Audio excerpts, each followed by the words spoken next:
Jedd Fisch crushes the soul of Arizona football fans and moves on to Washington. How did we get here, and what does this mean going forward?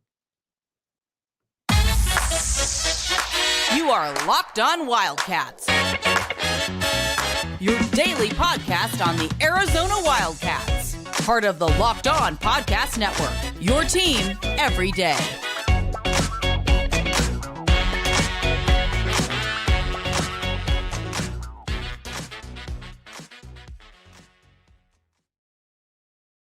Thanks for listening to Locked On Wildcats and making this your first listen today. This show is brought to you by Jase Medical. Check it out. Again, use promo code Locked On for $20 off. Get yours today at jasemedical.com. All right, now, Jedd Fisch, as you all know, has moved on to the University of Washington. This is there's no other way to put it. This is a crushing blow for the University of Arizona. Listen. If he wanted to leave, he was always, Arizona was never going to be able to get into a bidding war with the University of Washington. 7 years, $55 million. That's something that Arizona just doesn't have. Now, Arizona was able to give him a nice little boost, but we're talking Big Ten money at this point. And not only that, Arizona wasn't able to give him anything more than a 5-year deal. So that's where we're at. I don't really care that Arizona or that Jedd Fisch took the Washington job. Honestly, it's a better job. They were just in the national title game this year, but I do have an issue with the way that he left. This whole thing about, family and commitment, and it's not necessarily about the money. Well, that's all kind of silly. And honestly, I think that he owed it to first of all, to the football players to have more than a 3-minute meeting, going in there and saying, well, guys, heading off to Seattle. Peace. Best of luck. That's not cool. I think you've got to be able to sit there and I think at least field some questions, take some, you're not going to change your mind, but I think that you owe it to those players because again, these players were the ones that decided to play for you. That will always kind of rub me a little bit the wrong way. And also I don't like the video either that was put out, the signing video. Wait until the morning for that. Everybody knows you're going off to Washington. You don't have to, everybody's grieving. You don't have to put the fan base through that with the happy-go-lucky, slapping palms with the Washington AD. That to me was just not cool. And honestly, Jedd Fisch knows better. He knows what he was doing because the one thing about Jedd Fisch is that he understands optics. He understands the game and he knew exactly, again, what he was doing. That was something that I thought that was uncalled for, to be honest with you, especially for a fan base that's embraced him, for a school that took a chance on him. There weren't a lot of people that were calling for Jedd Fisch to be the next head coach at the University of Arizona or anybody, honestly. I mean, this was not somebody that was getting head coaching interviews. And not only was he not getting head coaching interviews, nobody was really even talking about him. President Robbins, Heeke, they took a chance on him. And again, I don't mind you going off to Washington, but it's the manner and how you did it. You kind of rubbed it in this city's face. Now, what does this mean for Arizona going forward? Well, there's a lot of, first of all, they've got to make this one happen. They got to make this one happen sooner than later. This isn't a spot where you can wait a month. With the way the transfer portal is now, you've got to be able to have your decision. You got to be able to have this decision done in the next 72 hours, the next 48 hours, the next 36 hours. Every good AD has a list of possible candidates that they're looking to bring in, and we'll go over some of those names, but that has to be this has to happen, and this has to happen quickly. Because again, look how Washington handled their search with Kalen DeBoer. Kalen DeBoer, when he was out, they went after a couple people, and they essentially they made that decision, and they made that decision very quickly. Then with Alabama, same thing. Nick Saban retires. You go through some options, and you end up with Kalen DeBoer within 48 to 72 hours. You got to be able to have this one done. We're sitting here talking on Monday. By tomorrow night, Arizona needs to have its next football coach. And Scheer made a pretty good point too, where he said that Arizona needs to have him essentially be unveiled at the team's game. The football Arizona plays Wednesday, obviously against USC. There would be no better time to be able to make that choice and make that choice known. This community needs some good news. This obviously, like I said, this was a devastating move against Arizona, because again, nobody really. I think everybody understood that. I think everybody understood that this was going to that Jedd Fisch was probably not long for this job, but I think everybody thought that there would be one more year that Arizona would get out of this. And that obviously is not the case. And the reason why is because this is a loaded roster. This is a team that is going to go into next season with a top 10 to 12 team in the country, a loaded roster with a franchise quarterback, the best wide receiver in the entire country. And these players showed a lot of loyalty. I mean, T-Mac, Noah Fafita, they had options. They could have gone to a lot of different places. And not only could they have gone to a lot of different places, they also could have, they could have gone to the highest bidder, and they didn't do it because I think they believed in the vision. They loved how Tucson embraced these kids. And, again, that also is the thing. A lot of these players, they showed a real sacrifice from a financial and from a playing time perspective for the vision that Jedd Fisch put forth. And now all of that is essentially, let's be honest, all of that is out the window. And I think that's a very difficult pill to swallow for Arizona fans. Now, as far as names, we're going to get into those on the other side. But listen, I'm going to be making the case for somebody who I believe should be the next coach. But your guess is as good as mine on this. But the most important thing, like I said, is that this has to happen, and this has to happen here very soon. You want to be able to announce the next coach and be in there and have him announced and be in there for the basketball game on Wednesday. All right, we're going to get to those names coming up here in just a second. But first, Jase Medical. All right, Jase Medical. All right, and use promo code LOCKEDON for $20 off. Get yours today at jasemedical.com. Again, in this day and age where things are happening, where long lines, expensive prices, you don't really know where your next, you don't really know what could happen next. Jase Medical has you covered. Again, get yours today at Jase Medical. They got your antibiotics, they got your medicines, what you need, they have. And again, you don't prepare for a rainy day. You don't wait until you get sick and then have to go wait in line somewhere for 5 hours to get the antibiotics that you could get through Jase Medical. Again, use promo code LOCKEDON for $20 off. Get yours today at jasemedical.com. Thanks for keeping it locked on Wildcats, making this your first listen of the day. I'm your host, Mike Luke. All right, I believe Arizona should go all in on Johnny Nansen. I would 1,000% hire Johnny Nansen. Now listen, I don't know for a fact that this is going to happen, but I do know that the players want him, and not only do the players want him, they also want somebody who. They've told the coaching staff that they want, or they've told the people in their group meeting that they wanted a head coach, like Johnny Nansen, and they got or somebody like that. That's who they want.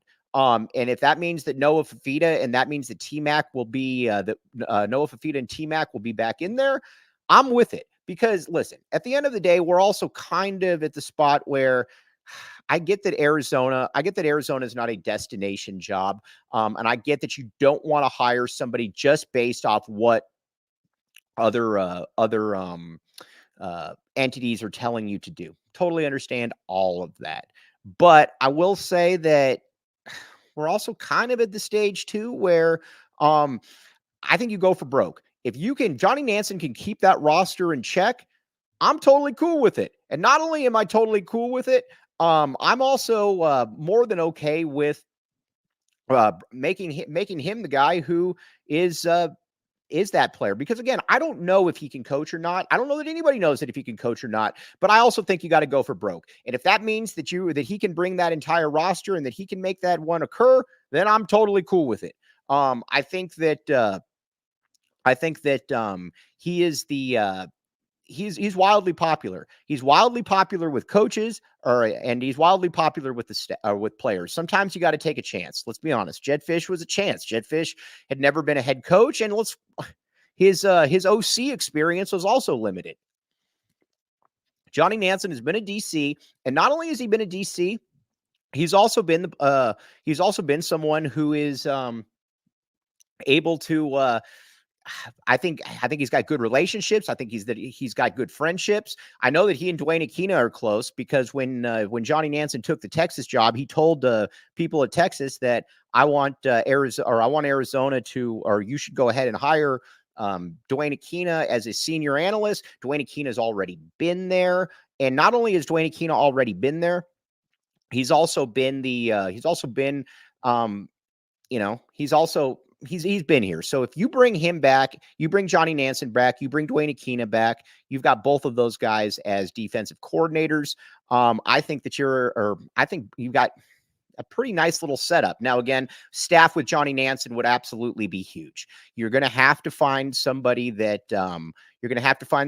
who is not only very good and very versed offensively, but you're also going to have to find somebody who is, is really good as a strong-minded offensive coach, because Johnny Nansen obviously has a little bit of a limited background, but that doesn't always mean the worst thing in the world. I mean, listen, I know that this is Ed Orgeron won a championship at LSU. Granted, that thing came crashing down, but it's hard to argue because, again, he won a championship. Sometimes you got to take that possibility for what it's worth. So there's that. And then when it comes to some other candidates that have already interviewed, Justin Wilcox. If they don't hire Johnny Nansen, I'm totally cool with Justin Wilcox. He's done a nice job at California. Again, California is a brutal place to win because you don't have a lot of fan support. Not only do you not have a lot of fan support, you also don't have a lot of how do I put this? Administration backing. This isn't the Cal that, you and I grew up with, where there was an Aaron Rodgers, or, you were bringing in Lamont Murray and Jason Kidd. They've kind of sat this one out. And not only have they kind of sat this one out, they've also kind of put this off to the wayside. And that's something that I think if you're Arizona, you look at and you're like, all right, we got better support. We certainly have a fan base that is more engaged than California. And not only is it more engaged than California, it's also a place that we've shown that you can win lately. California was Noah Fafita's first offer. Maybe that means something to him. And not only does it maybe mean something, maybe you can retain him. But Justin Wilcox, I'm more than okay with. Again, he's not great because, again, his offenses leave a lot to be desired, but he was decent at Cal. And I think that if you go to California, or if you go to Arizona, you have a better chance of winning games. And so, again, Justin Wilcox, I would be more than okay with. Now, some other guys that have interviewed, we know Brennan from San Jose State. Brennan from San Jose State. He is he's the guy that, a lot of alums wanted the first time. He's done an okay job. San Jose State's a brutal place to win, though. And not only is it a brutal place to win, it's also a spot where you don't have a lot of talent. You don't have a lot of local talent to go through. And not only do you not have a lot of local talent to pick from, you also don't have a lot of, how do I put this? It's just a tough place to win. He's shown that he's competent, but Brent Brennan to me also feels like the guy who is going to 1000% be, kind of 7-5, 6-6, 5-7, but he also wants to be here. So I think you have to factor that in. How badly does the person want to be here? If they want to be here, cool. But what is his upside ultimately? And I don't think that anybody really knows what his upside is. I don't know what his upside is, and I think that's something that everybody certainly has to keep in mind. So excuse me, those are some guys that have interviewed. Brennan Carroll has interviewed as well. He obviously Pete Carroll's son. Not only is he Pete Carroll's son, he is he's well thought of. He's well thought of on the team. He's done a nice job. Obviously, he doesn't call plays, but he's done a good job as the OC, and he's also done a really, really nice job. He's also done a really, really nice job just as the kind of that conduit for players, the guys like him. You don't really find a lot of people, though, that are also like super big on Brennan Carroll, because he is he's never called plays. He's this far along in the game. And generally, you kind of have gone past your coaching window at that point. So that'll be interesting to see what exactly happens. I don't know where that one's going to lead, but Brennan Carroll is another name to keep in mind. And then there's somebody that I'm very, very intrigued by that I know is the top of a lot of people's lists. But first, and we're going to talk about him, but first we got to talk about FanDuel. FanDuel. All right, check it out.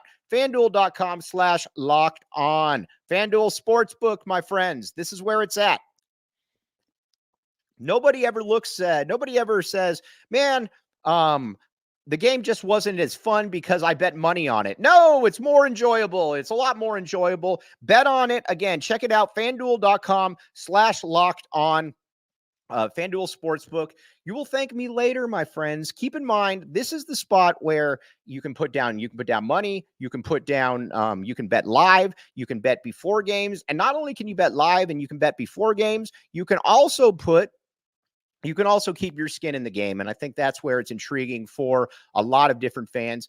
And again, your money's good. If you know your money's good, that is obviously a really, really nice thing to have in there.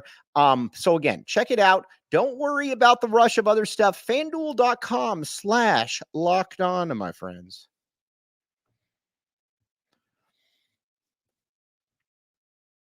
Thanks for keeping it locked on Wildcats and making this your first listen of the day. All right, now we're talking Arizona football coaches, possibilities. G.J. Kinney, my friends. All right, now he's an interesting story. He started off his career at Texas, then he went to Tulsa, and then after that, actually had a cup of coffee in the NFL, put up a ton of numbers. Offensively, he runs a very, very enticing style. He's young. He's dynamic. You're going to get somebody that is very driven. But not only is he driven, he's also somebody that has shown that he can make connections. You look at the job that he did at Incarnate Word.